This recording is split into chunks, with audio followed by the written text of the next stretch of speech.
Good evening and welcome to the show. It's just me this week. Matt and I seem to be trading off. Last time I had issues with my connection, and this time he's having some issues that means he can't be here, but that's all right. We have a great guest. We have Scott Beatty here.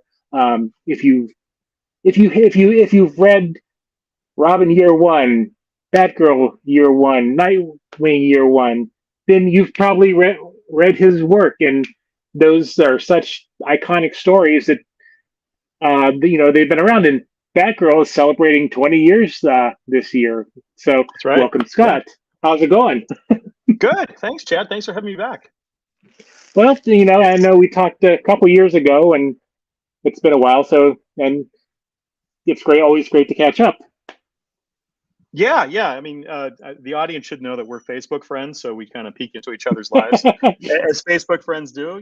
Slipping in and out, and seeing what each other is reading and eating and stuff like that.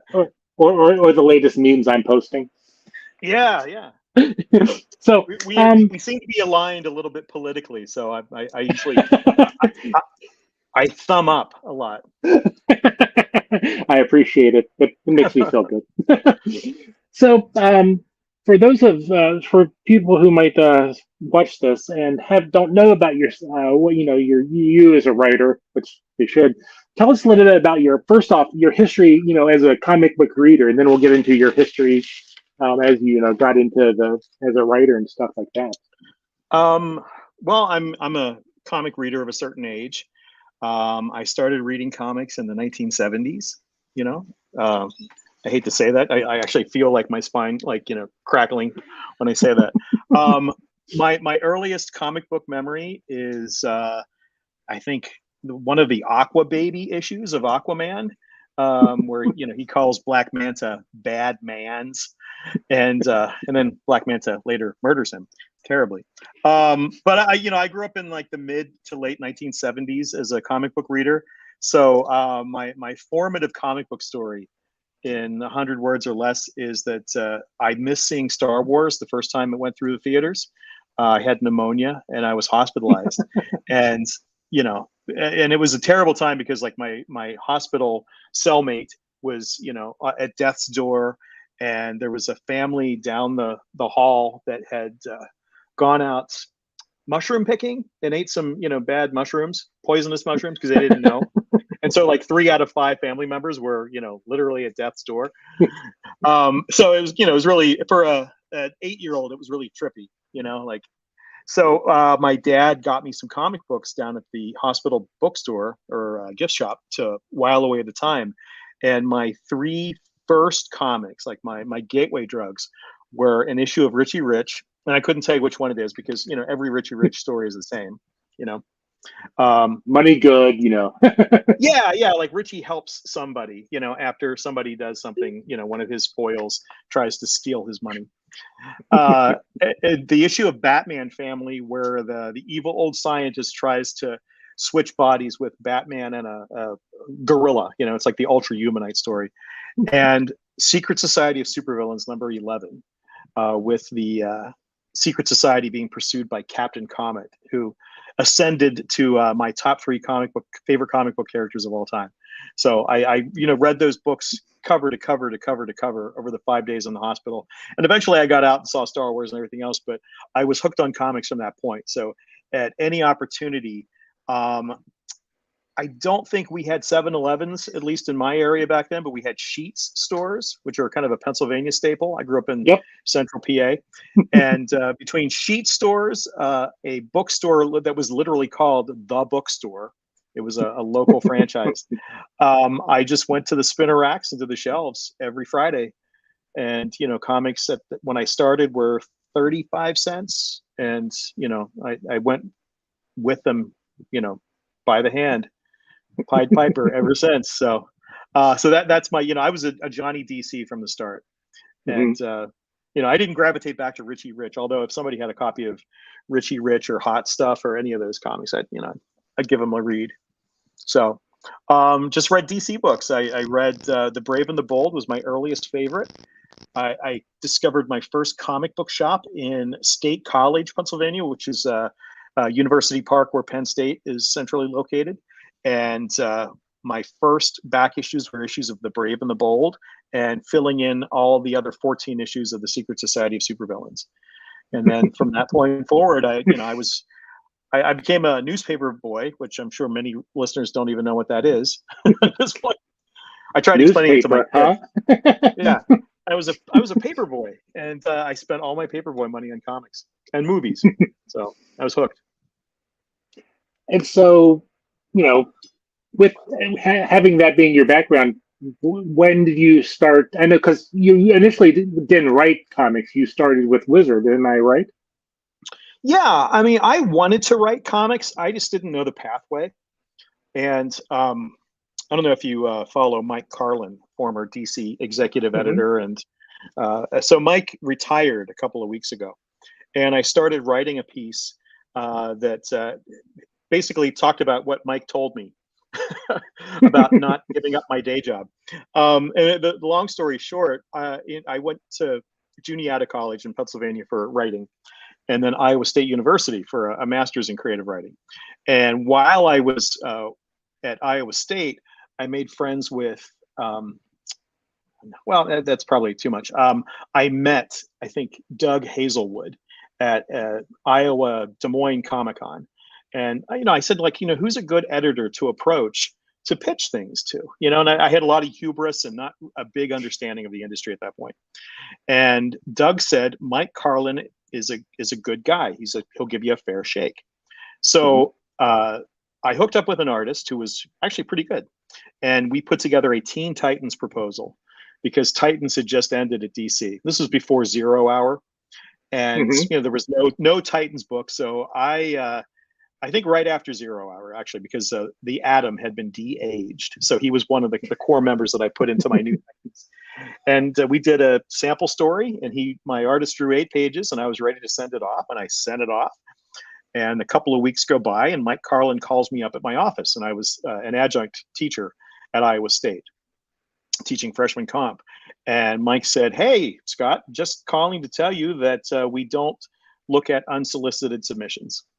So already crushed. Yeah. And he went on to explain how I was picking the worst time to break into the comic book industry. That this is the mid 90s, early 90s, 94, Mm-hmm. 3, right when the bottom fell out of the market. Too many speculator covers, too many foil covers, lenticular covers, alternate Chromium covers. trifold. Yeah, like everything. And so, the baseball card industry collapsed, and so did the comic book industry. And Mike said they were laying people off and everything, and don't give up your day job, but thanks for sending stuff along, and we're returning your submission unread. ... However, we're using the Atom. So my brain is struggling to catch up with all this, and I'm like, okay, well, you're basically telling me that you read it, because you wouldn't have known that had you not looked at it or read it. And so, he warded me off comics, and I was crestfallen, and I thanked him for his time, and, went about my life. First opportunity upon graduating was I had interviewed at the Comics Buyer's Guide, and they never called me back. They did a full interview, and they said they'd call me for a second interview, and never called me. And then Wizard was looking for a copy editor. And I went on to Wizard. I interviewed at Wizard, and I joined Wizard Entertainment as a copy editor and head of the toy column and the toy side of it. And sort of the promise that was made to me was that I would eventually start TOYFARE, and be editor of TOYFARE. So, hey, I'm working in comics. I'm working with a bunch of like-minded fanboys, all of, well, many of whom are, friends to this day. And while I'm there, I'm making contacts in comics. And I wrote a piece for Wizard called The Wizard's Guide to Gotham City. And it was like a photer's guide, a travel guide to Gotham City. And in order to make it accurate, because I believe in accuracy, I called up the editors in the bat offices. And I worked with Darren Vincenzo, and he sent me stuff, and he kind of, fact checked everything, and, gave it the DC seal of approval. It was important to me that DC, that it was as much canonical as it could be as published by Wizard. And then later, when they were working on the Secret Files, Darren called me up and said, "Hey, you seem like a natural fit for this." So, by doing a travel guide to Gotham, I got a foot in the door doing text pieces for the Secret Files. And then later, when I was editor of TOYFARE, I had the bright idea to invite Chuck Dixon along to the International Toy Fair in New York City to kind of give his assessment of the Batman and Robin movie toys, because it was the first Bane action figure.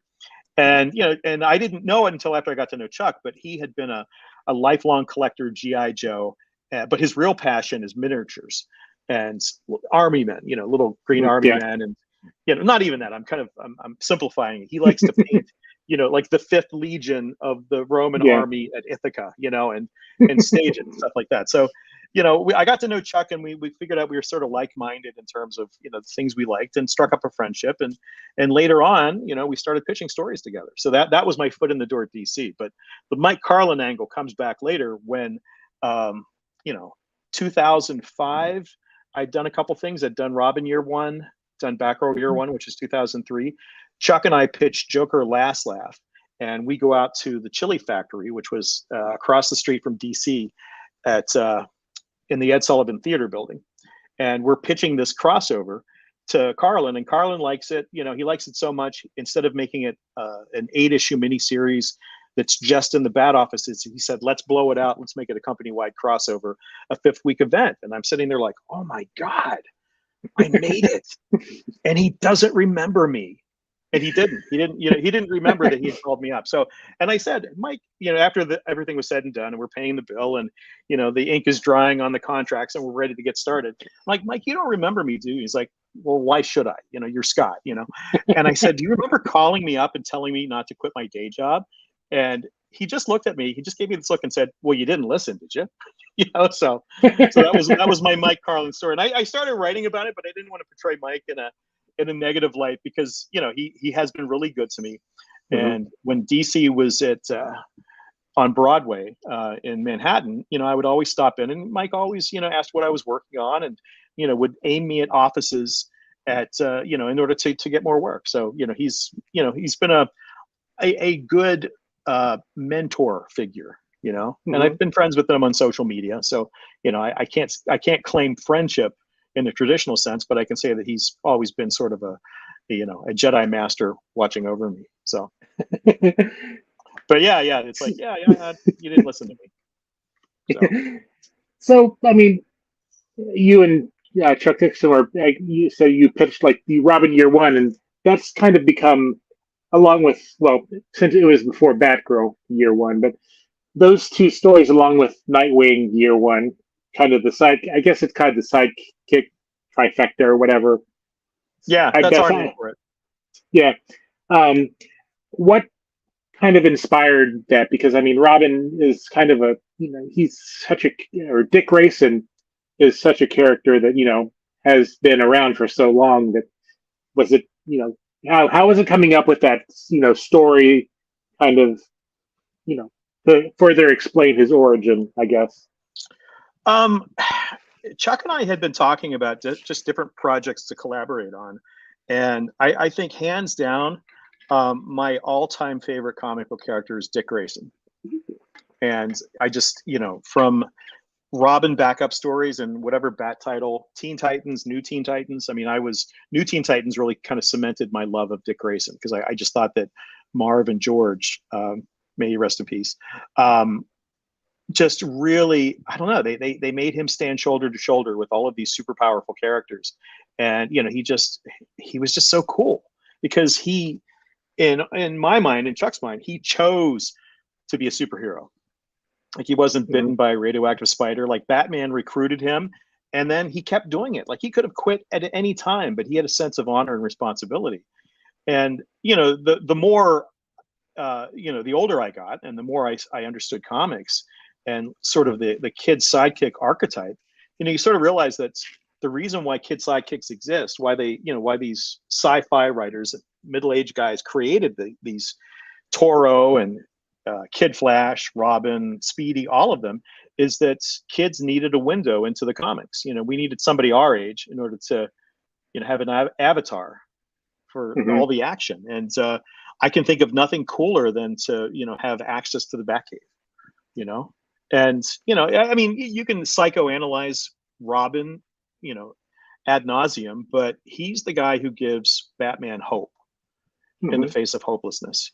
And also, you know, you can also call him a target because he wears bright colors, and you know, he's the guy that everybody shoots at before Batman takes them all out. But I just like his indefatigable spirit. You know, the puns, the jokes, it just all works for me. So when we pitched Robin Year One, I think that Chuck and I have always sort of looked at, and I learned this, and I kind of adapted it in my own way for my solo work, is that you're not just pitching the story, you're pitching the selling angle to it. And you know, around 2001, they hadn't really done any other Year One stories except for some one-offs, you know, some one-shots that had the same iconic value as Batman Year One. And you know, Chuck and I were looking at it and saying, well, we should have a bookshelf of these, you know. And if you have a character universe, that DC or the Bat universe, you just start going down the line: Batman, Robin, Batgirl, Jason Todd, Tim Drake, you know, Alfred. I mean, I pitched the two-part Alfred story that I did, where I established Alfred as a spy, which was kind of the thematic inspiration for the Pennyworth TV show. Right. And that was supposed to be like a full-length thing, but DC, you know, wanted to scale it back, so I did it as a backup at Detective Comics. But in my mind, it's another Year One story. So, you know, I've done a ton of these. So, you know, we did Robin, and it was successful. And then they came back to us and said, okay, now do Batgirl. And you know, and by Batgirl, we sort of figured out, you know, what we were doing in a different way, because the prestige format, the 4 issues, 4 48-page issues, like each chapter of Robin Year One was interlocking, but those books felt like, you know, a bigger story each one. And then with Batgirl, it's like, okay, it's 9 issues, it's almost the equivalent page length, but you know, here's a chance to do it a little differently. And I think we went into it just thinking that, you know, the basic premise of Batman Year One was it's his first time out. It's not the origin, you know, because that's off panel. He's already gone around the world and done everything, but it's his first night out, and it's his successes and his failures. And, you know, we also have kind of the journal diary narration exposition. And with Robin, we thought, well, let's make that Alfred, you know, like he's the one who's watching, you know, Batman, who has a whole raft of issues, you know, bring in a kid and, you know, threaten his life nightly. So it seemed like we needed a voice of wisdom and reason. And then with Batgirl, it was her diary. And then Nightwing, it was kind of like, well, we never thought of Dick as a writer, you know, a journal keeper or a diarist. So we thought, well, maybe, you know, at the end of the adventure, he's going to record some tapes and say the things to Bruce that he couldn't say in person, at least at that point in the whole Titans, New Teen Titans, Nightwing, Judas Contract storyline. So now, does that answer your question? It seemed, I know I was long-winded there. No, that was perfect. Now, Batgirl, I know that from, you know, what was released, that the scrapped movie pulled pretty heavily from, you know, your source material. That was probably a big letdown for, you know, you to, you know, have, you know, because they from what I could tell, they had Firefly, they had the Killer Moth, and, you know, stuff like that, you know, as part of the book or movie. I mean, I've never seen the script, so I probably know as much as the next person on the internet. I found a Batgirl to film site that seemed to be created by somebody who was living in Scotland, in Glasgow, that was able to get set photos and things like that. So I was able to piece together enough to realize that while it wasn't an apples to apples, you know, comparison, it wasn't a literal adaptation of Year One. I think Christina Hodson, the screenwriter, had taken some elements. So Killer Moth, I think, is, you know, exits pretty early in the film, and then it becomes like Firefly as the antagonist. However, based on what I've read, he's kind of like a disgruntled firefighter rather than the real amoral pyromaniac that we wrote about in the comic. And I have a slight problem with that, only because I argue this, and I was actually arguing it on Twitter with some fans just the other day. I said that, you know, my belief in villains is that villains are villains because they're villains. They're not people who go through trauma or have suffered some kind of emotional distress or trigger, you know, they're just mean or greedy. You know, they it's the seven deadly sins. And I argue, you know, as much as I can, that Anakin Skywalker shouldn't get to go to Force Heaven because he killed all the Jedi kids. You know, like just because you chuck the Emperor down a shaft doesn't mean you get to, you know, Yeah. complete and total redemption. I think all the genocide he committed in Star Wars should count for something. So yeah, anyway, there were moments though. There was they did Infantino's costume shop, which is we added. I mean, that was something that we created for Batgirl Year One, where she gets elements of the costume. I guess they were going to do the masquerade ball, which we didn't create, but we were paying homage to her first appearance in Detective 359. So there were little things here and there, and I mean, Robin wasn't going to be in it, so it couldn't be all of Batgirl Year One. But I was becoming more and more convinced that if I went to see the film, at the end when they do that giant block of text, special thanks to, and they list all the DC creators that they cobbled from, that I would be sandwiched in between the A's and the C's. And Chuck would be there, and so would Gardner Fox and Carmine Infantino, and basically, and also Gail Simone, because her best friend, Alicia Yeoh, was going to be in the film. But I was looking forward to that moment, that special thanks on the big screen, just to show my children. Like that's all I wanted was, I just want to show my kids I made it. So, and the other thing is that my parents both passed away like between lockdown and the end of COVID, you know, when things opened up. And my dad was always supportive of writing. Like, he never quite got it. He wasn't much of a reader, but he was always concerned of whether or not I could make a living as a writer.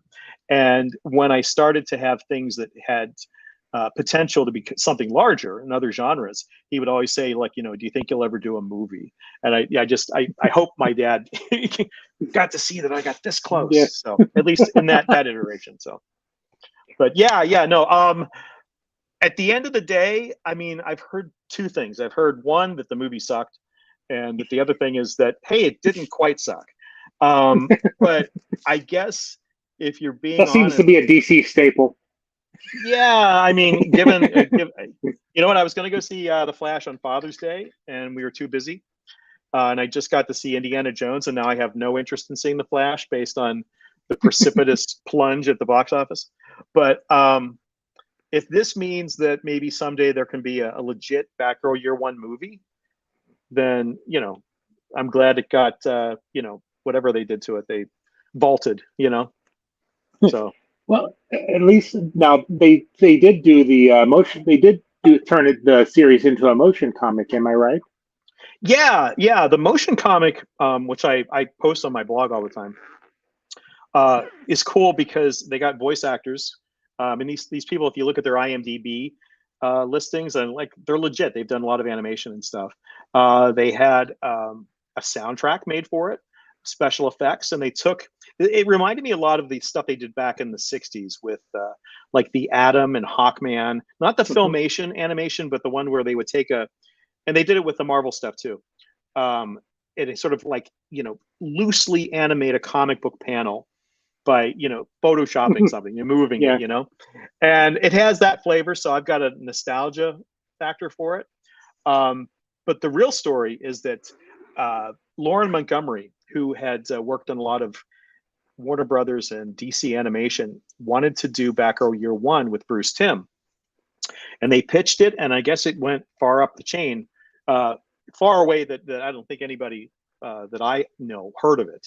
Like, Chuck and I weren't really in the loop, but they wanted to do Batgirl Year One, and then the first Wonder Woman animated movie, underperformed. I mean, it tanked.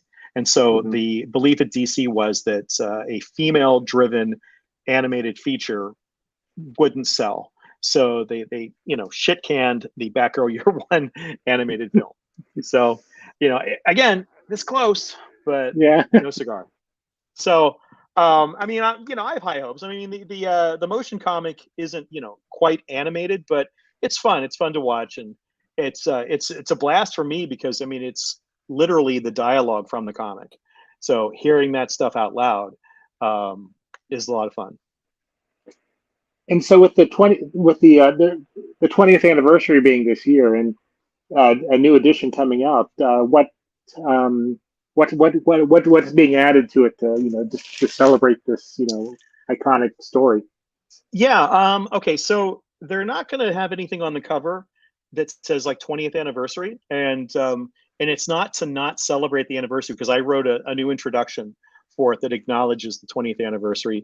It's going to have all the added features from the Batgirl Year One Deluxe Edition hardcover that came Hmm. out a couple of years ago, like I think about a year in advance of COVID. And so that's really cool because it has I don't know if you've ever seen the motion comic, the introduction where they have like the pages that flap by, sort of like that Marvel style opening. Hmm. That's Marcos Martin's thumbnails, sketches, pencils, inks, like the whole page concept. And so there's a lot of behind the scenes art that shows you Marcos's artistic process.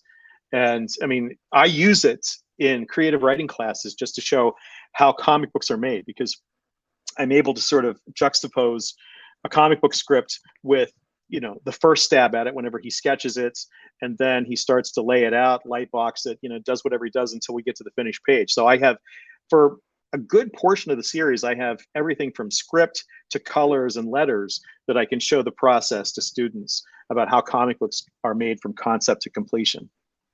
So there's all that added stuff. It's going to be in a trade paperback, which is affordable. It's got a new cover. I mean, we've got 9 covers to choose from, and I think this is the first time that collection has used that close-up of Babs holding Killer Moth's broken helmet. Yeah. So that's kind of fun. And that's really it. So I'm told that I suggested maybe a 20th anniversary Starburst or something, but DC's mindset is that if we don't put that on, then we'll have a longer shelf life and they Hmm. can keep it in print, which 20 years gone, the fact that it's still in print, it's in 9 different languages. I try to keep track of every overseas printing of it. There's a hardcover that just came out in Italian. There's a digest sized version that came out in Spain from ECC Comics, who licenses DC's comics in Barcelona. So I mean, I can't complain, except for the fact that DC's foreign royalties are, they're out there somewhere. It's a pot of gold. I'm waiting for it. Yeah. So I know you kind of talked about the first time that you wrote the thing for Wizard about the Batcave, but you've also you've done more of that. You've been working with the DK Publishing and doing like those. I would say it's almost kind of like an updated version of the Who's Who. Um, Yeah. and you've Yeah. done that for that type sort of thing with Marvel characters too. Yeah. How do you go about kind of distilling everything down into that? I was really lucky that because I did a bunch of secret file stuff, and I don't know, I guess at the time, I don't know if the DC's main crop of writers just didn't feel like writing a bio, I like a love who's who those. type. Yeah, I mean, and they just said, hey, we got 10 bios of pages. It pays this much per page, and I said, yeah, absolutely. And I was editor at TOYFARE at the time, and my dream was always to write, freelance. And Hmm. so I left Wizard and TOYFARE thinking that I had a lot of freelance, and I had some freelance. And so like any freelancer, it's lean until it's not, and you're always looking at the horizon. But because I'd done a bunch of those, I think I got noticed by DC's licensed book division and Dorling Kindersley, who decided to do those big encyclopedic ultimate guides. And so the first one I did was Batman. And fortunately, I still lived pretty close to Wizard. And I left on good terms. And, again, I've been friends with most of my colleagues there ever since. But I was able to access Wizard's library. And I'd say, hey, listen, I need 400 issues of Batman to take home and read. I'd followed stuff, but at the time I Hmm. was still, coming out of grad school. I was a newlywed. I wasn't buying a lot of comics because I didn't have a lot of free money for that sort of thing. So Wizard, was able to loan me some books, and DC sent me every trade paperback that was in print. So I was able to kind of put together everything that I needed.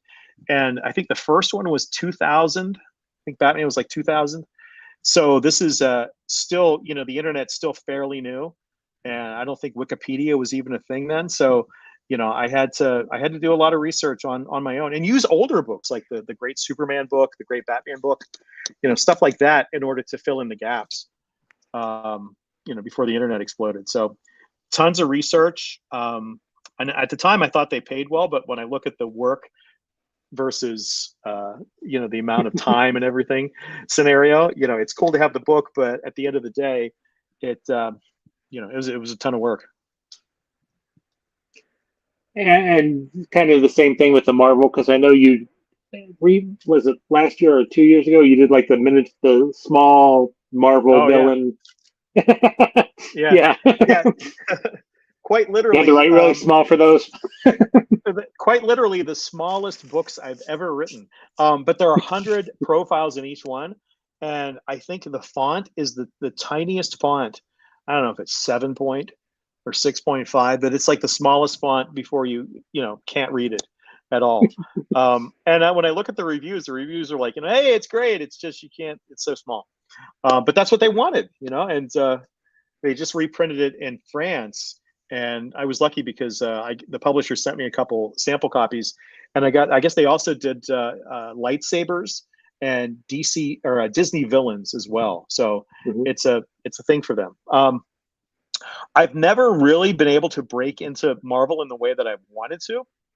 However, that I did that little book. I did an Avengers Ultimate Guide that I co-wrote with a couple other DK authors, and some of my stuff in that has been reprinted in the Marvel Universe Ultimate Guides, like the big, you know, big tomes. And my favorite is for Stone Arch Publications. I did an Iron Man, like a cinematic Robert Downey Jr. Iron Man visual guide. It's a small thing, but it comes with a balsa wood Iron Man model and like a bust of Iron Man. And it just, I don't know, it just reminds me of some of the stuff that, you know, was available to us back in the 70s. So I think my dream, my dream is to do like a book and record, like the Peter Pan comics and 45s. So I think the motion comic for Batgirl probably came closest to that. And you also, a couple years ago, had the opportunity to dabble in the Star Wars universe. Yeah. The first thing I did was for Dark Horse. I did a Mace Windu story right after the first prequel came out, and that was fun. I don't know. I like to think I would have done more had I not asked for my paycheck. You know, I guess Dark Horse, you know, has a thing about paying freelancers. But years later, IDW had a Loot Crate exclusive that, and it's funny because I was on vacation with my family at Disney, and we were, Disney. We were at the Star Wars. This is before the big Star Wars stuff at Disney. So I like to think that I was able to claim that as tax, you know, deductible. But yeah, so I was able to pitch a Rey story from the new trilogy. And you know, the final story isn't exactly what I had intended, because I wanted to explain why Rey lived in a toppled over, you know, AT-AT, and why she had an X-Wing helmet, and why she had a doll of an X-Wing pilot.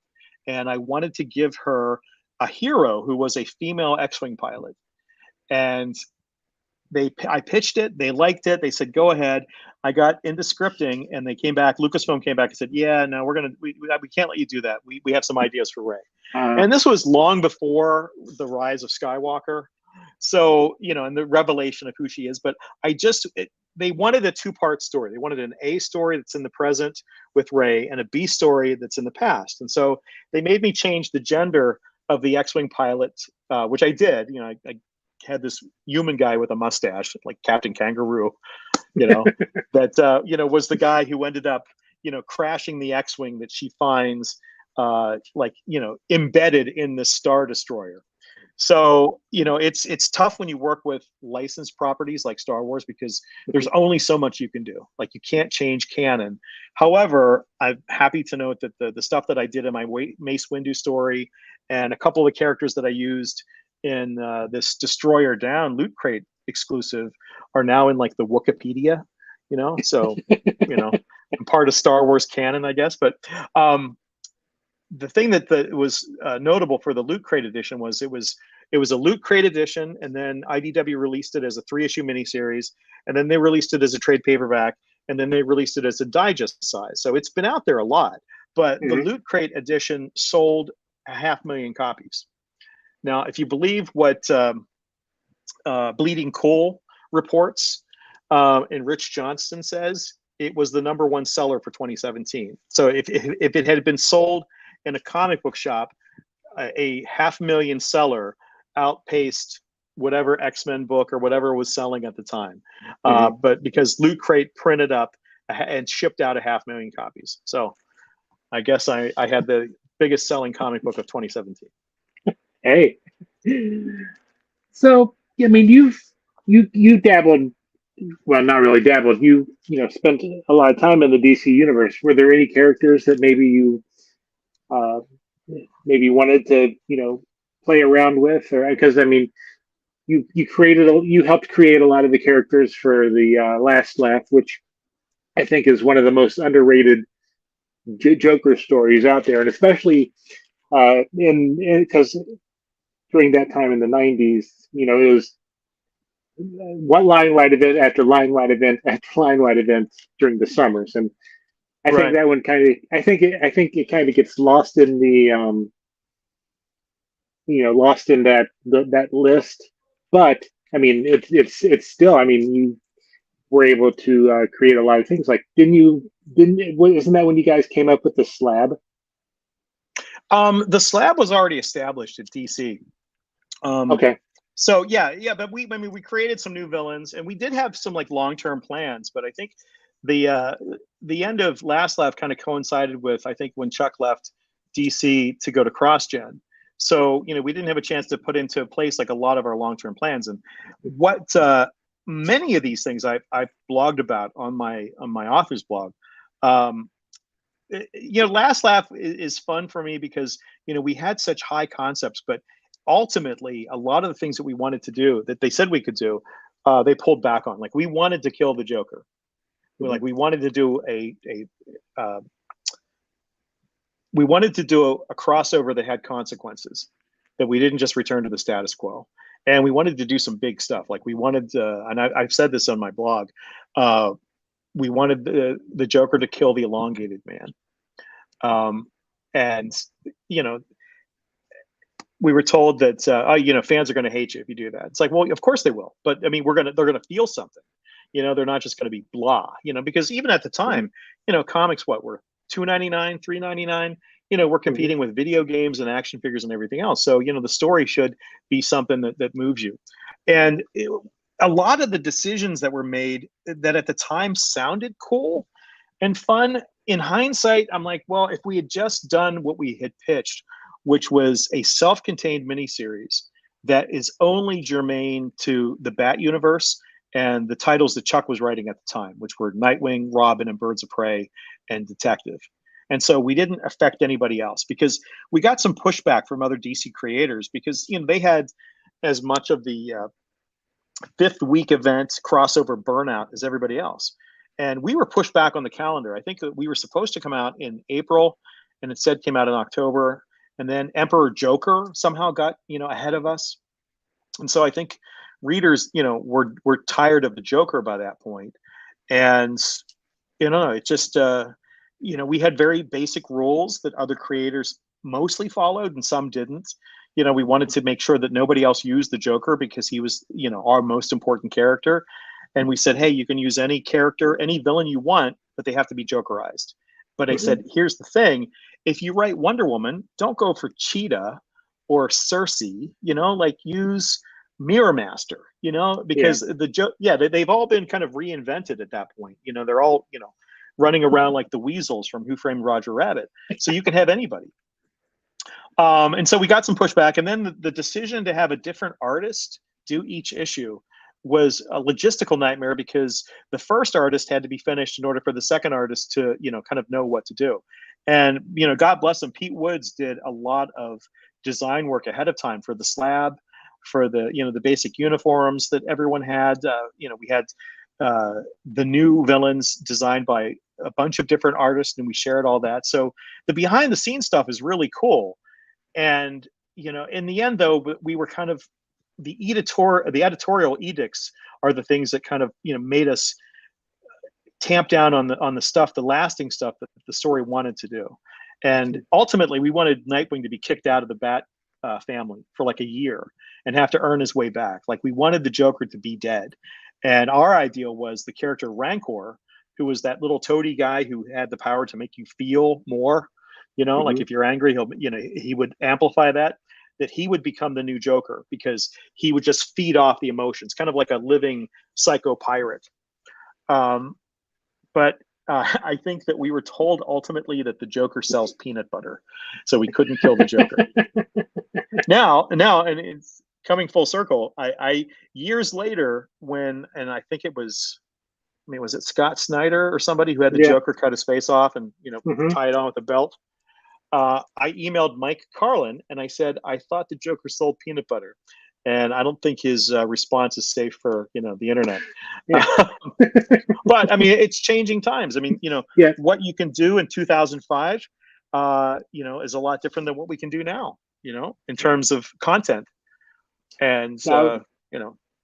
Yep. So now, have you followed like what Tom Taylor's doing with Nightwing? Yes. You, absolutely. Tom Taylor's Nightwing and Titans are the 2 of 3 books that are on my pull list. I'd expanded a little bit, but I scaled back a bit. So I read Nightwing, Titans, and Mark Waid's World's Finest.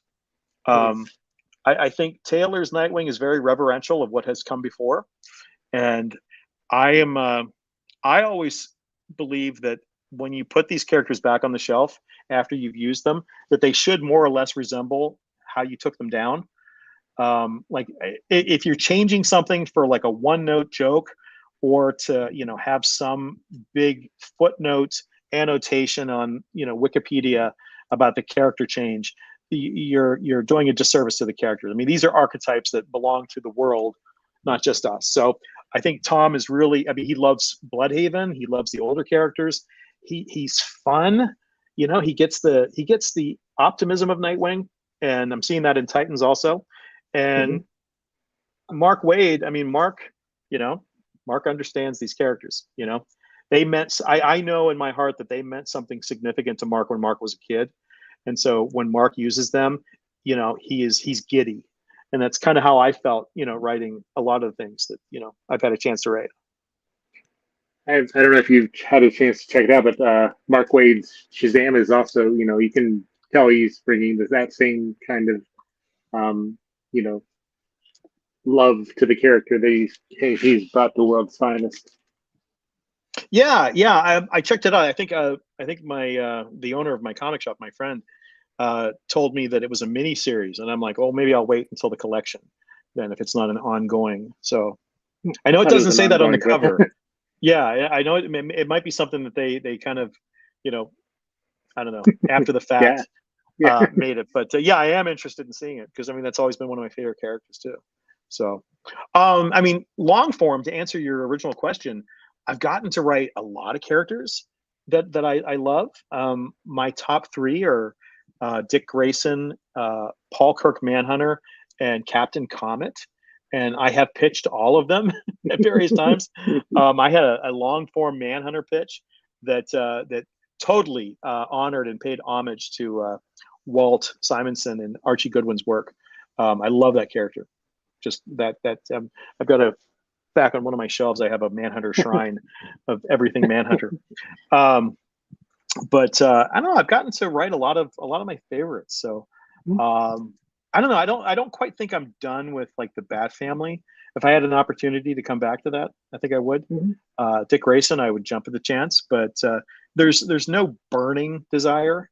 You know, I got to do a couple Green Arrow issues, and when I was on Gotham Knights, I used it as sort of a de facto Brave and the Bold. So I was able to work in the Elongated Man and the Atom and Metamorpho, and you know, I had tons of guest stars. You know, even if it was only for a page or two. So. And I also liked how the story you did with Bane, where I don't know if it's still canon, but where he and Bruce were possibly brothers. Yeah, yeah. I mean, comic books are soap operatic. So, when I pitched that, it was kind of a, Hail Mary sort of idea.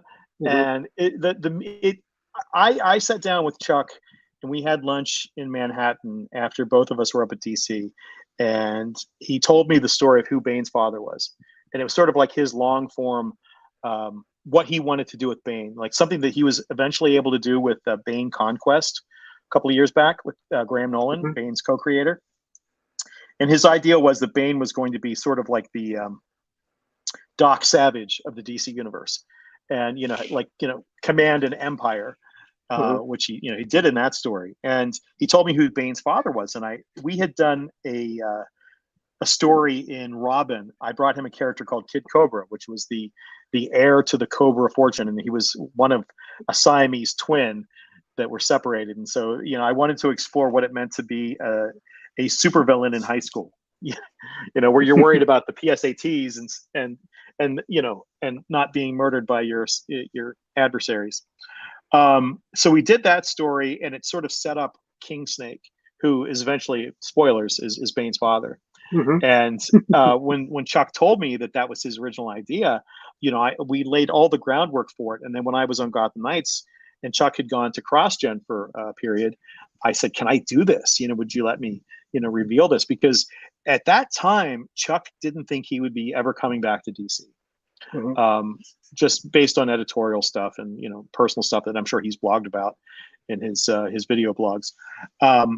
So I was able to reveal who Bane's father was and drop Bane in a Lazarus pit and just do a lot of cool things. And it took me a couple of years later that I didn't realize that the final issue was Charlie Adler, who was from The Walking Dead. So and that had some of the really coolest art of the entire arc.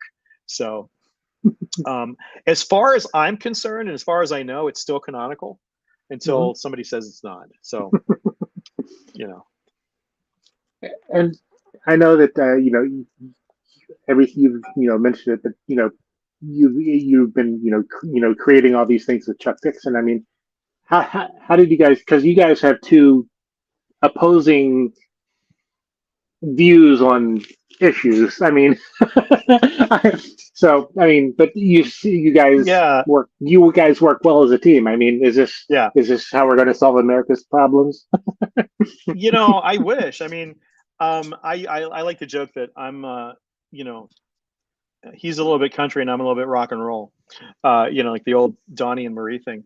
And then Chuck will say that he's more Attila the Hun and I'm more Howdy Doody.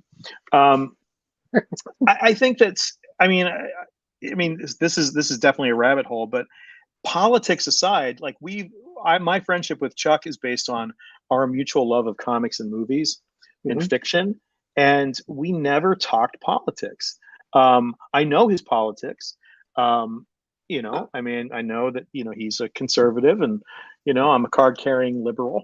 Um, but that doesn't get in the way of our mutual appreciation for Hmm. a lot of different things, and our friendship was built on before we even talked about that kind of stuff. So Hmm. I know that he's outward online about his beliefs, and I am too, to a certain extent, on social Hmm. media. I've scaled back a bit in the last few years just to not just because of the political bubble is a lot. It's a lot to take. Yeah. And but I think that the thing is, the reason why our collaborations work is it's always about the story. There's no agenda. We're not trying to insert any kind of dogma or anything like that in any of the stories that we worked on together. It's all about the way we felt as kids reading comic books. So when Chuck tells me a story, that idea that he had for the Fantastic Four and Fin Fang Foom, we're excited about the Kirby level destruction, not Hmm. hey, is Reed Richards a Democrat or Republican? Like, it doesn't matter. And for the most part, until the last several years, the last administration, comics were apolitical. Hmm. And and I think readers always tried to find something. Like, I wrote something in one of the earliest Batman secret files, and somebody said, well, this is clear proof that Bruce Wayne's a Democrat. And I said, no, that's not what I was writing. Like we never did that sort of thing. I don't even think when Lex Luthor was president that he was, that they declared his party. His party is Legion of Doom. Like so. Yeah, so I think we just always work well together. And the thing that worked well for us is that everything was a 50-50 split, but we played off each other's strengths. I brought a lot of DC lore and DC canon to the table, and Chuck just action sequences. He dreams them and then says, hey, I want to do this. It's bat cycles in the subway. And I'm like, okay. And I've explained it several times over the years where there's an old DC Comics Strange Sports Stories issue where a tennis pro is playing tennis and suddenly he realizes that it's a hand grenade. And, so they've got to keep the hand grenade, in the air. And then he realizes that his opponent, who he is, he's battled since they were teenagers, is a robot. And is won't ever tire. He's not sweating, and so he keeps going, trying to keep this grenade in the air until finally he just lobs it back and it explodes and destroys the robot. And yay, he's the best tennis player ever. Writing with Chuck is a lot like that. He's so prolific. He'd write 5 pages and send me 5 pages and say, "Okay, it's your turn. It's next 5 pages are yours." And prior to that, we had talked out the plot. We know the basic story structure, the outline, the beats that we want to hit in the story. And so I'd sit down and it would take me 2 days to write 5 pages. And I'd send it back to him and he'd write 5 pages in 2 hours. And so, it's that kind of forward momentum really schooled me on how to write comics. Chuck's mentorship also taught me that comics pay by the page, not the word. So, if you're one of these people of a certain generation that grew up reading Alan Moore's annotated script for The Watchmen, where he uses, this much text to describe the comedian's smiley face button in the gutter with a dollop of blood in the rain. And, Moore uses a whole page to describe that. It's like, nope, that's not how you do it. You have to think about the artist also. Here's a double page spread. It's 2 Yetis battling in a snowstorm. Take the day off, artist. That sort of thing. But like learning sort of the tricks of the trade. Chuck has worked for every company, companies that failed, companies that didn't fail, Marvel, DC. He kind of gave me a crash course in how to navigate the politics of the comics industry. The internal politics, not the large scale red blue politics. But and that was invaluable. And we always split the work 50-50, but I'd come to him and say, hey, we can't do a Batgirl story if we don't somehow weave the narrative of Oracle in it, that there's something larger that's, this will stay in print if it relates to Birds of Prey. And he's like, okay, great. I want to do, something with Firefly where we establish his origin. In it, we find out that, he's a terrible, terrible man, who gets off on people being burned. So, and that creates a villain that you're scared of. So like, I don't know, we just, we talk it out. And I think that part of that grenade tennis metaphor is that we like writing each other into a corner and surprising the other person. So you always have to bring your A game. Like you can't be lazy. And I don't know, that work ethic always inspired me. It's when Chuck was working out detective stories, he used to say that he his wife said, go for a drive because you're miserable to be around until you figure out how that mystery.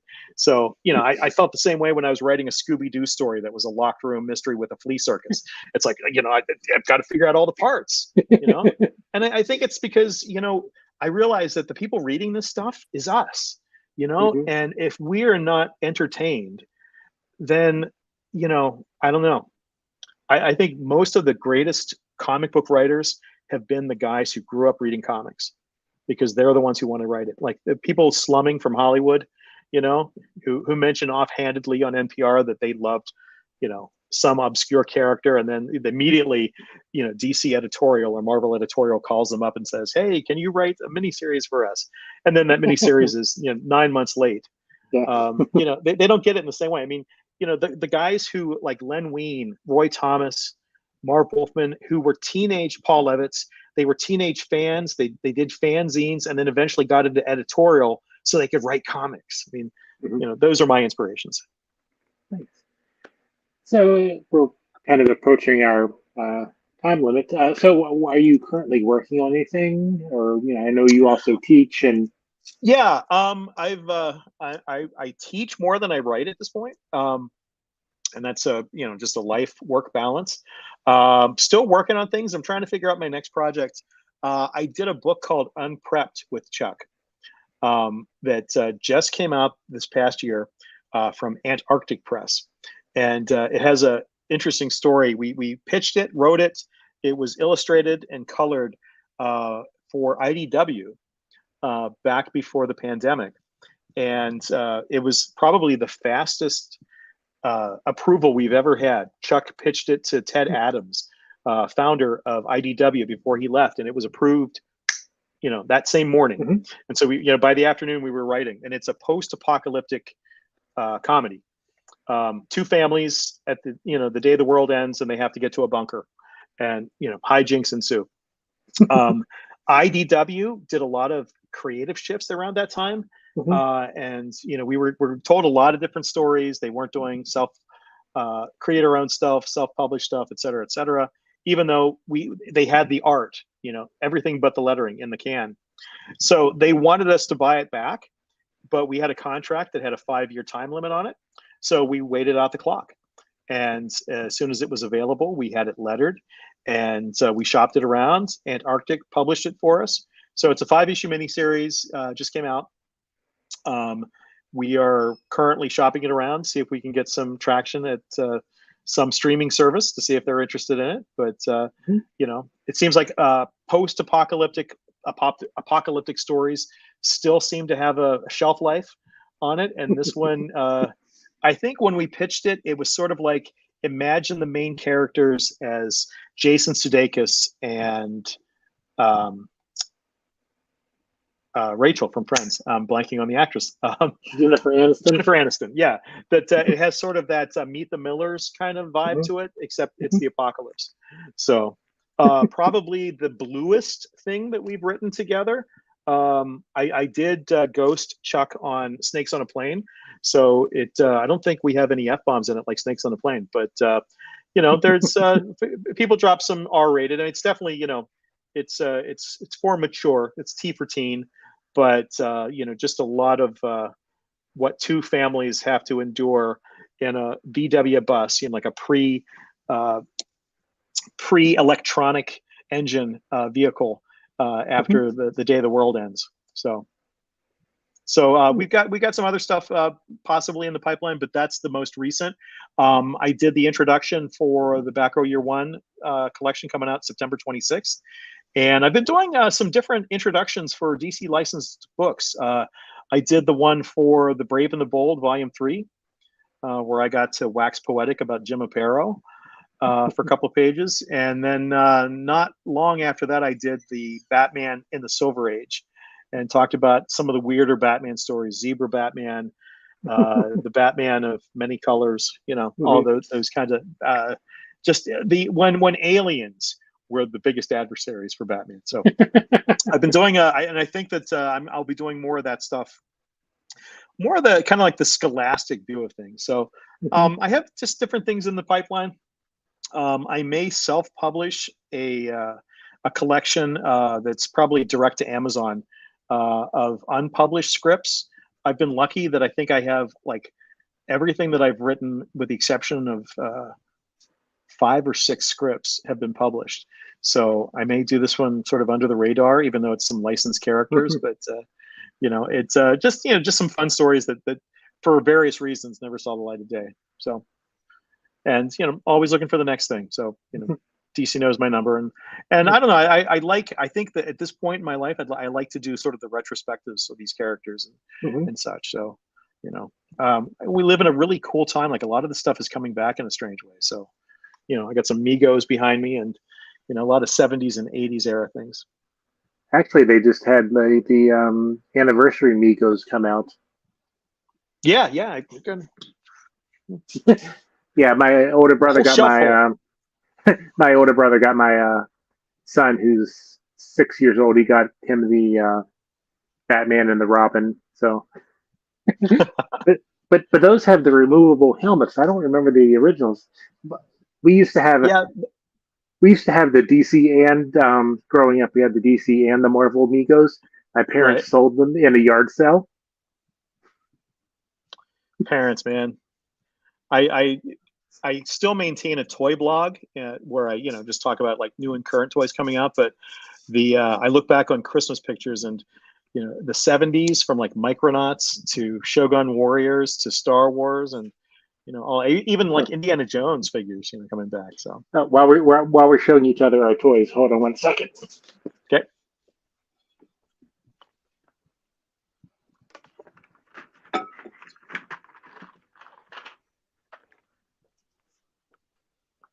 Nice.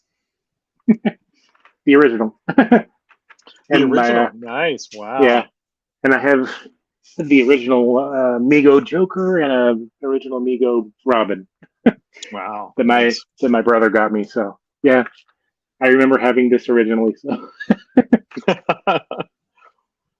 Yeah, but people seem to get a little weirded out when we talk about the fact that, you could take the costumes off and have the characters change costumes, but it's like, hey, Robin's wearing, the Joker's costume. What happened there? So it wasn't so weird at all.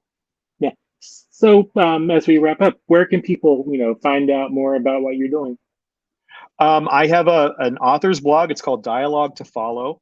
It's http scottbeatty.blogspot.com. And if you Google Scott Beatty, it should pretty much, most of my stuff comes up.